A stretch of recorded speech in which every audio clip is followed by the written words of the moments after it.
124 টাকা দিল। আসলে এটা দিয়ে কি তারা আমাদের সাথে তামাশা করলো? কিসের টাকা যার জন্য এত ক্ষোভ? উনি যে ক্ষতিগ্রস্ত হলেন সেক্ষেত্রে কিন্তু উনি একটি ক্ষতিপূরণের মামলা করতে পারেন। কি এমন ক্ষতি যার কারণে মামলার কথা বলছেন? বিশ্ববিদ্যালয় কর্তৃপক্ষ তাদের এইসব বিষয়ে আরও অনেক বেশি সংবেদনশীল হওয়া প্রয়োজন আছে। কি এমন কারণ যার জন্য সংবেদনশীল হতে হবে? সেই ঘটনা নিয়েই সার্চলাইটের এবারের অনুসন্ধান।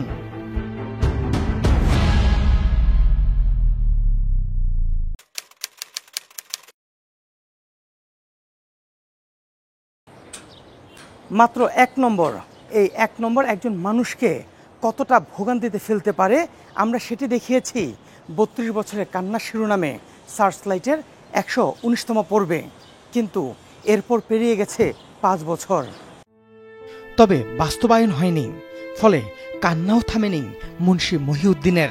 এলএলবিতে অংশ নিয়ে 37 বছর আগে মুন্সি মহিউদ্দিন 1 নম্বর কম পেয়ে ফেল করেছিলেন। ফল নিয়ে তিনি চ্যালেঞ্জ করেন যারা খাতা দেখেছিলেন ফলাফল পুনর্মূল্যায়নে তাদেরকে শাস্তি দেয়া হয়, কিন্তু মুন্সি মহিউদ্দিনকে 1 নম্বর আর দেয়া হয়নি। এ নিয়ে যশোর আদালতে মামলা করেন। তখন থেকেই তার আইনি লড়াই শুরু। হাইকোর্ট 18 লাখ টাকার ডিক্রি দিলেন বা নির্দেশ দিলেন মুন্সি মহিউদ্দিনকে পরিশোধের জন্যে, কিন্তু তারা সেই 18 লাখ টাকা না দিয়ে আপিল বিভাগে আপিল করলেন। আমরাও একটা ক্রস আপিল করলাম। যাই হোক, 2টা আপিলই একসঙ্গে শুনানি হয়ে শেষ অবধি অ্যাপিলেট ডিভিশন এই মর্মে নির্দেশ দিলেন যে হাইকোর্টের ওই রায় অনুসারে তাকে 18 লাখ টাকা দিয়ে দেওয়া হোক। আজ পুরে গেল 60 দিন, যে নির্দেশটা ছিল 60 দিনের মধ্যে দেওয়ার, আজ অবধি টাকাটা এখনও আমার মক্কেল পেয়েছে বলে আমাকে রিপোর্ট করেনি। আইনি লড়াইয়ের প্রতিটি ধাপেই তিনি বিজয়ী হয়েছেন, কিন্তু বিজয়ের ফল ঘরে তুলতে পারেননি মুন্সি মহিউদ্দিন। ফলে ভোগান্তি মুন্সি মহিউদ্দিনের জীবনকে কুরে কুরে নিঃশেষ করে দিয়েছে। জনগণের টাকায় তারা মামলা করছেন, অথচ মানুষের ভোগান্তির জন্য কোর্টের নির্দেশ থাকা সত্ত্বেও দিচ্ছে না। এই দায়বদ্ধতাটুকু ইউনিভার্সিটির থাকা উচিত ছিল বলে আমি মনে করি। বিশ্ববিদ্যালয় প্রশাসনের একগুঁয়েমিতে মুন্সি মহিউদ্দিনের জীবন এখন বিপন্ন, অথচ আইনি লড়াইয়ের নামে আদালতের প্রতিটি ধাপে লাখ লাখ টাকা খরচ করেছে বিশ্ববিদ্যালয়। চলুন নিষ্ঠুর লড়াইয়ের পুরনো সেই অনুসন্ধানটি দেখি। মুন্সি মহিউদ্দিন আহমেদ মহিন, বাড়ি যশোর সদরে। শরীরে বার্ধক্য বাসা বাঁধলেও তার যৌবন ছিল গৌরবময়। ছাত্র জীবনে ছিলেন উজ্জ্বল থেকে উজ্জ্বলতর। মাইকেল মধুসূদন কলেজ, ওই কলেজে ভর্তি হলাম। তারপর ওখানে পড়তে লাগলাম। পড়াশোনার এক পর্যায়ে আমি স্বতন্ত্রভাবে বিভিন্ন নির্বাচিত হই। অকুতোভয় মহিউদ্দিন একসময় রাজপথ যেমন কাঁপিয়েছেন, অন্যায় অবিচারের বিরুদ্ধেও ছিলেন বলিষ্ঠ কণ্ঠস্বর। সময়ের ব্যবধানে সেই মহিউদ্দিনই এখন কথা বলতে গেলে হাঁসফাঁস করেন। এরপরও তিনি বলতে চান নিজের কষ্টের কথা। জীবনের শেষ প্রান্তে এসেও যে কষ্ট তাকে কুরে কুরে খাচ্ছে। যে আমি 1 নম্বরের জন্য একটা সাবজেক্টে ফেল করেছি। ঘটনা 1988 সালের রাজশাহী বিশ্ববিদ্যালয়ের অধীনে এলএলবি ফাইনাল পরীক্ষায় এই 1 নম্বরের জন্য তিনি ফেল করেন। বার্ধক্যে এসেও সেই 1 নম্বরের জালেই যেন আটকে আছেন। 1985 সালে আমি পরীক্ষা দিই আইনের, রাজশাহী ইউনিভার্সিটির আন্ডারে। অনাকাঙ্ক্ষিত সেই ফলাফল মহিউদ্দিনের জীবনকে উলটপালট করে দেয়।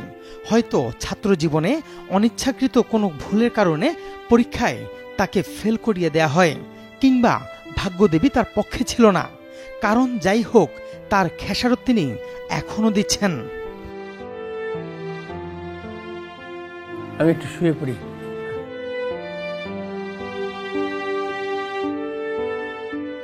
কোনো পরীক্ষার জন্য আমি আবেদন করি, তাতে কেউ সাড়া না দিলে ইউনিভার্সিটি এখনও সাড়া দেয় না, তো সে সময় সাড়া দেয়নি, ফলে আমি কোর্টে যাই। আইন আদালতে বিশ্বাসী মহিউদ্দিন মহিন তার অধিকারের জন্য ৩২ বছর ধরে লড়াই করছেন, যে লড়াইয়ের প্রত্যেকটি ধাপেই নিজের পক্ষে রায় পেয়েছেন। খলিল হক সাহেবের আদালতে মামলা হলো, মামলায় ওখানেও ইউনিভার্সিটি হেরে গেল। হেরে যাওয়ার পরে আমার রেজাল্টটা তখন আবার দিয়ে দিল, এই আর কি।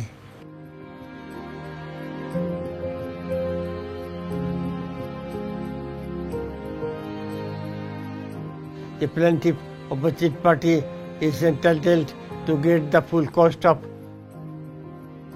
prolonged litigation.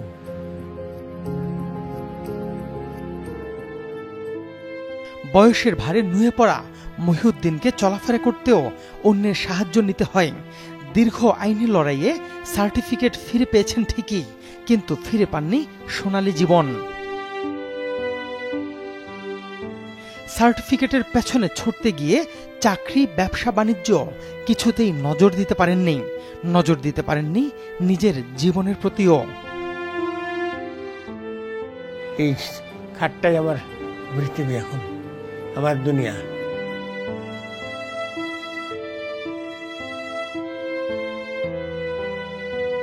নিজের কাছেই এখন বোঝা হয়ে দাঁড়িয়েছেন মহিউদ্দিন। ইচ্ছে করলেও দাঁড়াতে পারেন না।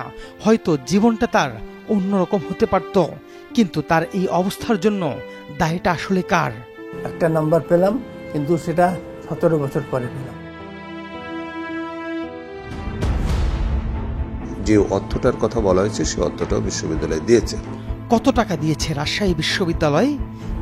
এই মামলাটা চালাতে গিয়ে পুরো আমাদের পরিবার নিঃস্ব হয়েছে। কি এমন মামলা যে কারণে পরিবারটিকে নিঃস্ব হতে হলো?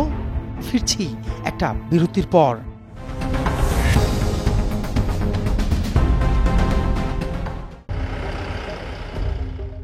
মহিউদ্দিন মহিন তার জীবনের সোনালী সময়টাকেই হারিয়েছেন কোর্ট কাচারির বারান্দায়। ক্ষতিগ্রস্ত হয়েছেন প্রায় সব দিক থেকেই।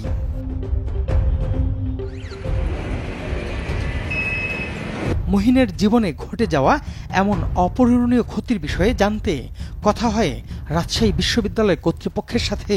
বিশ্ববিদ্যালয় সেটাকে তার মহামান্য আদালতের রায়টা গ্রহণ করেছে এবং তার ডিগ্রিটাও দিয়েছে, এবং যে অর্থটার কথা বলা হয়েছে সে অর্থটাও বিশ্ববিদ্যালয় দিয়েছে। হ্যাঁ, অর্থ দিয়েছেন, কিন্তু কত? মুখে না বললেও বিশ্ববিদ্যালয়ের কর্তৃপক্ষের দেয়া সেই অর্থের পরিমাণটা জানা গেছে। মহিনের জীবনের অপূরণীয় সেই ক্ষতির মূল্য মাত্র 224 টাকা। 14 বছরের আইনি লড়াইয়ের পর 2003 সালে আদালতের নির্দেশে সেই মামলার খরচ হিসেবে দেখায় রাজশাহী বিশ্ববিদ্যালয় কর্তৃপক্ষ, যেটি গোপন রাখা হয় 18 বছর।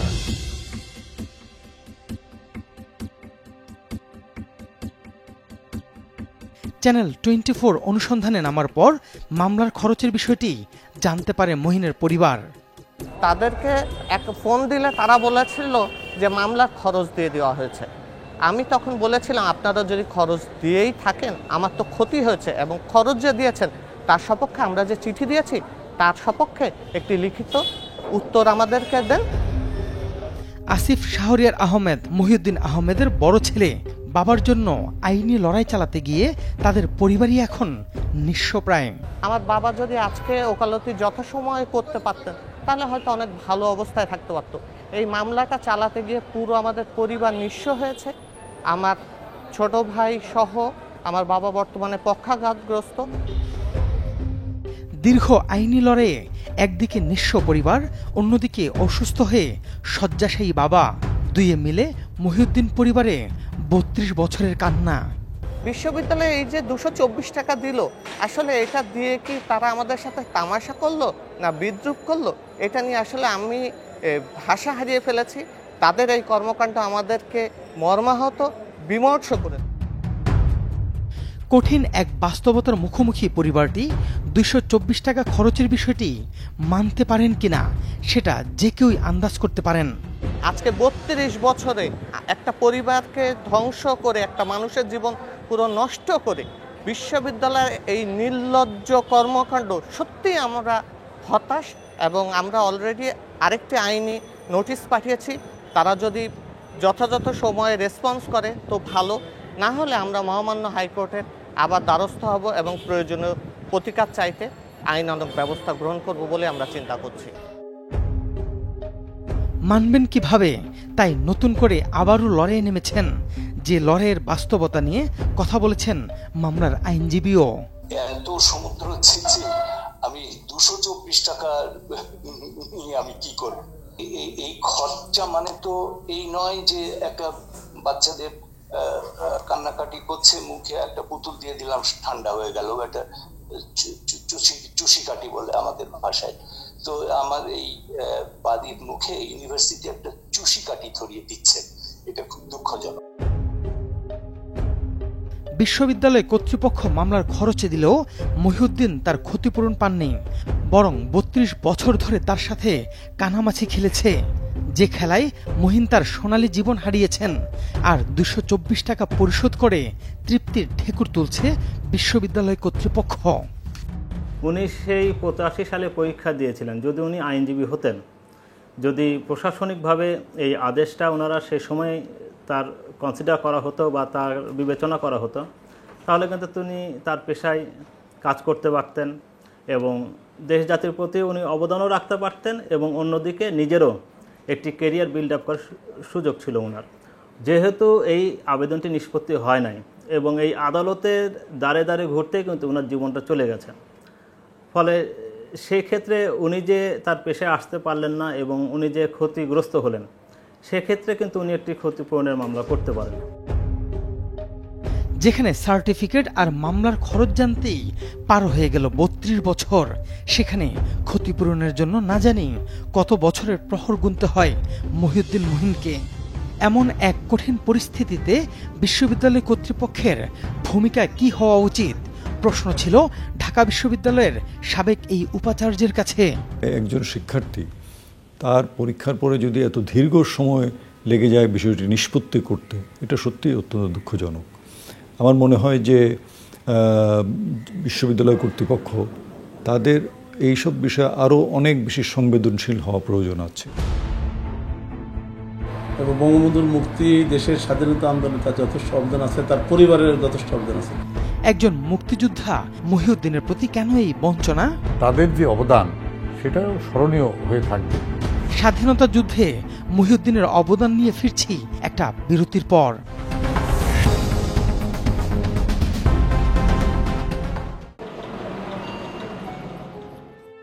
চেহারায় উজ্জ্বলতা ছড়ানো একসময়ের দুর্দণ্ড প্রতাপশালী মহিউদ্দিনের নির্ভরতা এখন প্রিয়তমা স্ত্রী।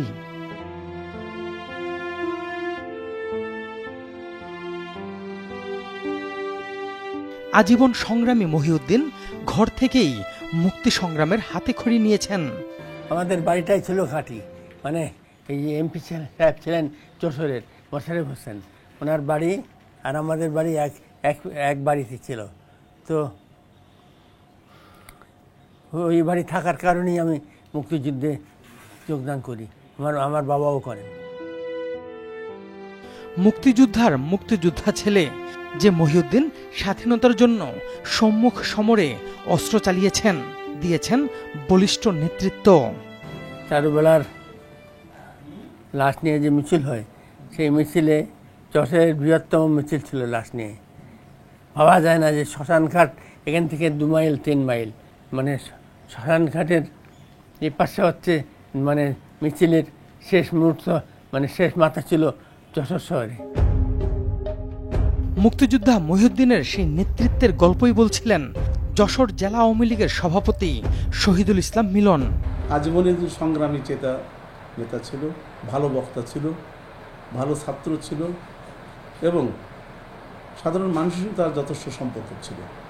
এবং বঙ্গবন্ধুর মুক্তি, দেশের স্বাধীনতা আন্দোলনে তার যথেষ্ট অবদান আছে, তার পরিবারের যথেষ্ট অবদান আছে। তার বাবা যশোর জেলা আওয়ামী লীগের একজন নামকরা নেতা ছিলেন। পারিবারিকভাবে মুক্তি সংগ্রামের সাথে জড়িত মাহিন 17 বছর বয়সেই অস্ত্র ধরেন, যেটা আরও স্পষ্ট করলেন মহিনের এক সহযোদ্ধা। উনি প্রতিরোধ যুদ্ধ করেছেন, উনি অসহযোগ আন্দোলন করেছেন, উনি স্বাধীনতার অনেক আগে থেকে স্বাধীনতার জন্য আত্মনিবেদিত ছিলেন, জীবন বাজি রেখে কাজ করেছেন। তো মহিন সাহসী মুক্তিযোদ্ধা। মহিনের বাবা একজন নেতৃস্থানীয় জেলা আওয়ামী লীগার খুবই প্রগতিশীল চিন্তার মানুষ ছিলেন। এবং মহিনদের যে পরিবার, প্রত্যেকটি লোকের এই ছাত্রলীগ আওয়ামী লীগের জন্যে আমাদের মুক্তিযুদ্ধের নিরস্ত্র পর্বে তাদের যে অবদান, সেটা মানে অস্বীকার তো প্রশ্নই আসে না, সেটাও স্মরণীয় হয়ে থাকবে। দেশ মাতৃকার টানে মহিন ও তার পরিবার ছিল নিবেদিত প্রাণ, অথচ নিজেদের অধিকার আদায় করতে গিয়ে আটকে গেছেন রাজশাহী বিশ্ববিদ্যালয়ের চোরাবালিতে। এটা কি আমাদের দেশ ও জাতির জন্য দুর্ভাগ্যজনক না? যে মহিউদ্দিন জীবন বাজি রেখে দেশের জন্য লড়াই করেছেন, জীবন সায়ান্নে তার সেই অবদান কি শুধুই ধূসর মরীচিকা?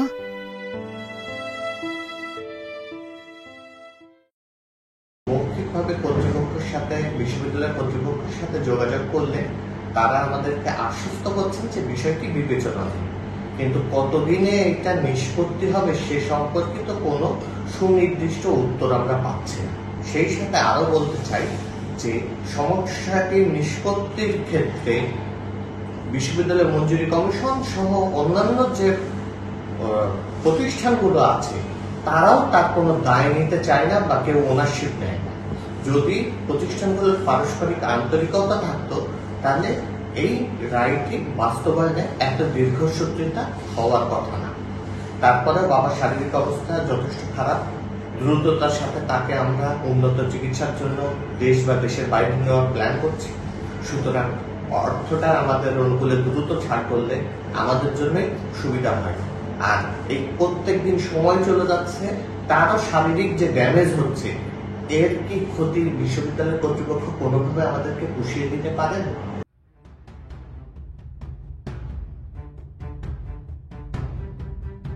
দর্শক, সুনির্দিষ্ট কোনো তথ্য, পরামর্শ কিংবা অভিযোগ থাকলে যোগাযোগ করতে পারেন স্ক্রিনে দেখানো নাম্বারে।